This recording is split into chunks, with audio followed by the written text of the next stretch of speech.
Bonjour, aujourd'hui notre sujet c'est la parashat Bo, la troisième parashat du livre des Shemot. On va en quelques minutes dire un point sur la parasha, mais qui est central pour toute la vie et qui est la base de notre émouna. Ce qui se passe dans la parashat Bo, c'est les 3 dernières plaies avant que les Juifs sortent d'Égypte. Le miracle de Makat Bechorot, où les premiers-nés sont morts, c'est un miracle très spécial. Dans chaque famille, il y a un Bechor. Le Bechor est le même que tous. Et il meurt des gens qui ressemblent tous. Ils ont l'air tous les mêmes. Non, ce Bechor meurt, ce Bechor. Que chez les Goïm, pas chez les Juifs. Tous le même instant, à minuit pile. C'est un événement extraordinaire.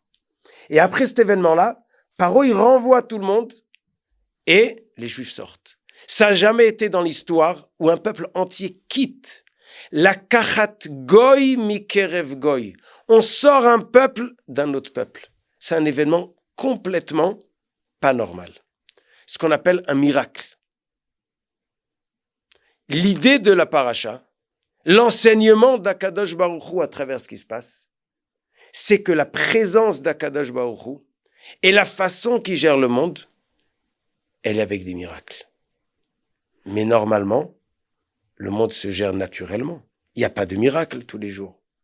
Le monde marche naturellement. On plante avant l'hiver et après ça pousse et on a des fruits. On a les fruits d'été et les fruits d'hiver. On a des règles de jeu au monde naturelles. Le problème, il est que cette nature-là n'est pas venue toute seule. Et elle se passe pas toute seule. Comment Akadosh Baruch Hu nous apprend pour tout le long de l'histoire que même ce qui se conduit naturellement n'est pas naturel, c'est à travers les nissim de la Yetziat Mitzrayim.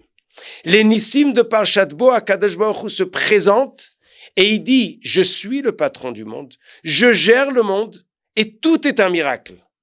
L'exemple que tout est un miracle, c'est par les nissim de Yetziat Mitzrayim.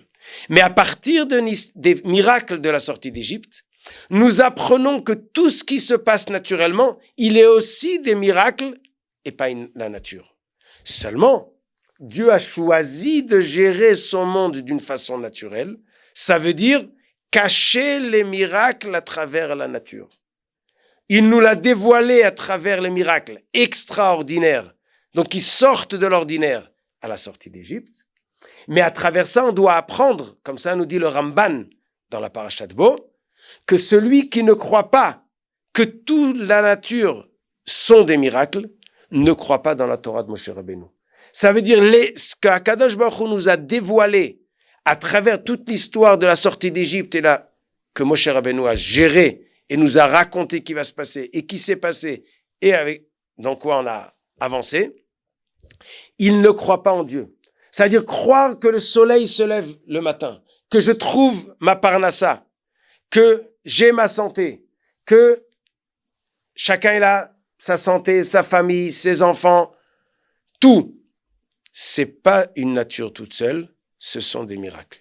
Mais Dieu a choisi de les cacher dans une nature. Pourquoi ? Il faut en discuter. C'est pour le libre arbitre, pour qu'un homme il a la possibilité de libre arbitre et de choisir le bon et pas le mal. Mais dans le fond, toute la conduite du monde sont des miracles. Donc cette paracha de Bo, c'est pas seulement pour qu'on sorte d'Égypte. C'est pas seulement pour punir les Égyptiens. C'est pour nous apprendre la clé ou le disque dur du monde. Alors, Yehi Ratzon, qu'on arrive à ouvrir nos yeux et de voir dans tout ce qui nous arrive que c'est pas des hasards. Et dans le mot hasard en hébreu, mikré, il y a Mehachem. C'est Kara Mehachem. C'est Hachem qui fait que ça devient. Seulement notre travail, c'est d'ouvrir nos yeux et de le voir.